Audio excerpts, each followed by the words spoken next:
안녕하십니까. 지표로 보는 미국 시장의 권혁태입니다. 26년도 1월 셋째 주 보도록 하겠습니다.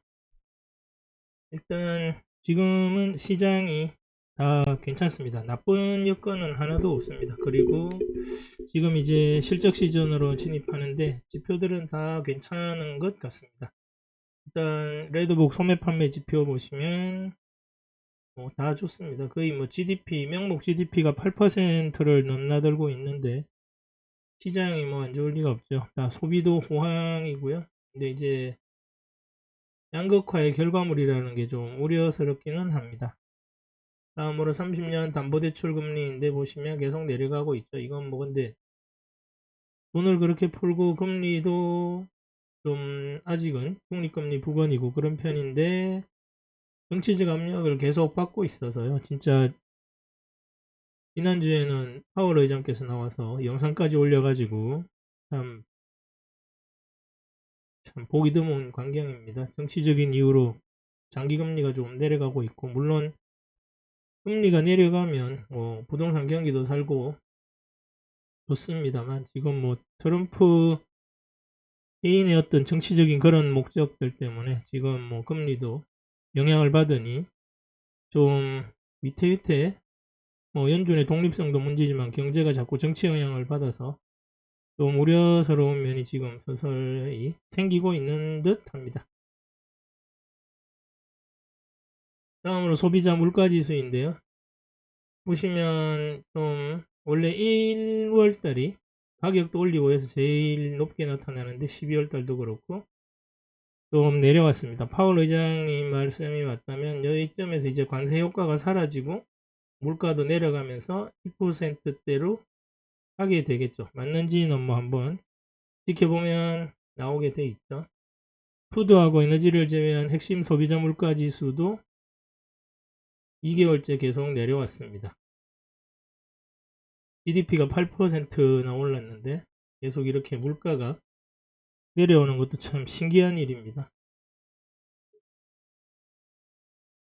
다음으로 실질소득인데 경제를 볼 때 여러 가지 관점이 있겠지만 명목 GDP는 개인들한테는 명목 GDP가 다입니다. 정부에서 성장률이 명목으로 갔는데 인플레이션을 빼야지 실제로 성장한 게 나온다 이런 식으로 얘기하는데 개인들한테는 다 뜬구름 잡는 소리고요. 개인들한테는 명목 GDP가 내 지갑에서 나가는 돈이고 지갑으로 들어오는 돈입니다.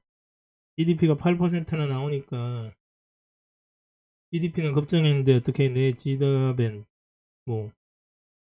두꺼워질 수가 없죠. 실질 소득이 마이너스입니다. GDP나 인플레이션이 워낙에 심해서 그런 거죠. 결국 GDP 올라간 게 양극화도 있고 인플레이션 영향도 있고 그래서 전체적으로 실질 수입은 감소했습니다. 여기 미국이 이러면 우리도 어느 정도 영향을 받을 수밖에 없습니다.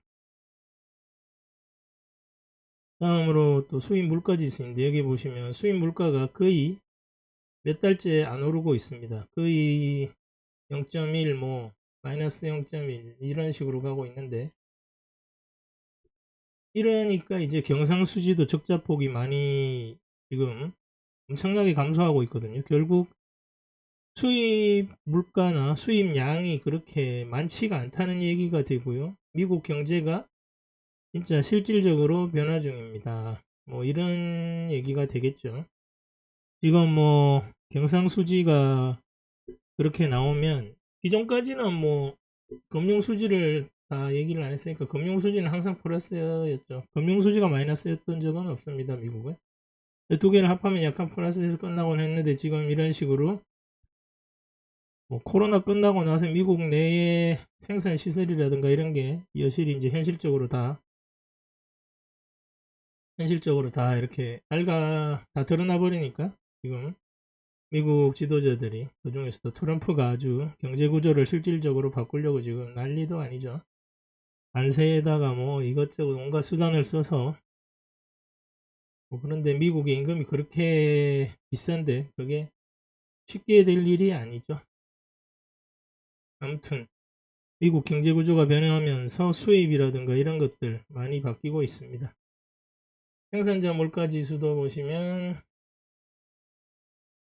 GDP가 올라갔으니까 당연히 내부에서 이제 수입 물가 쪽에 수입으로 이렇게 수입해서 생산을 하는 게 좀 많이 줄어들었으니까 당연히 이제 국내에서 생산을 하게 되고 공장에서 나오는 도매가가 올라갈 수밖에 없겠죠. 미국 내에는 자연히 미국 내 그런 것들이 가격이 기본적으로 비싸니까 어쩔 수 없습니다. 생산자 물가가 거의 뭐 3% 계속 야금야금 올라가고 있죠. 푸드하고 에너지를 뺀 핵심 생산자 물가지수도 보시면 거의 옆으로 횡보하면서 계속 야금야금 올라가고 있습니다. 2.6, 3.4, 2.9 이런 식으로 계속 야금야금 올라가면 결국 몇 달 뒤에는 소비자 물가지수에 영향을 줄 수밖에 없는 상황입니다. 다음으로 장기채 순매수권인데 장기채 순매수가 보시면 계속 미국으로 결국 달러가 유입되고 있다는 얘기입니다. 이러면 뭐 한동안 뭐 이상한 사람들이 뭐 위안화가 어쩌고 저쩌고 달러가 뭐 붕괴되니 어쩌니 저쩌니 그런 얘기를 뭐 얼토당토하는 소리를 많이 하고 있는데 달러 중심의 경제 시스템은 계속 잘 작동하고 있습니다. 그리고 미국으로 자금도 계속 유입이 지속되고 있고요. 이게 이제 마이너스로 돌아서면 이제 세상에 한 번쯤 주가도 조정받고 난리가 나죠. 근데 아직은 그럴 조짐은 전혀 보이지 않습니다. 그리고 미국의 산업 생산도 계속 좋아지고 있는데 연말 연시 효과일 수도 있습니다. 다음 달도 뭐 봐야 알겠지만 하여튼 중요한 건 미국 내에서 생산과 소비가 계속 증가하고 있다는 얘기죠. 전체적으로 소득은 뭐 실질 소득은 좀 줄어들어서 걱정은 됩니다만 양극화로 인해서 중산층 이상에서 계속 소비를 많이 하고 있기 때문에 그리고 이번에 이제 실적 시즌으로 들어가는데 이번 주는 상승으로 보고 있습니다. GDP가 8%나 올랐는데 기업 실적이 나쁠 리가 없죠. 특히나 그 중에서도 빅테크 위주로는 실적이 거의 뭐 쇼크 수준으로 나올 가능성도 매우 높게 보고 있습니다. 그래서 상승으로 보고 있고요. 지난주는 예측대로 뭐 횡보 상승으로 대충 횡보 장세로 마감했고요.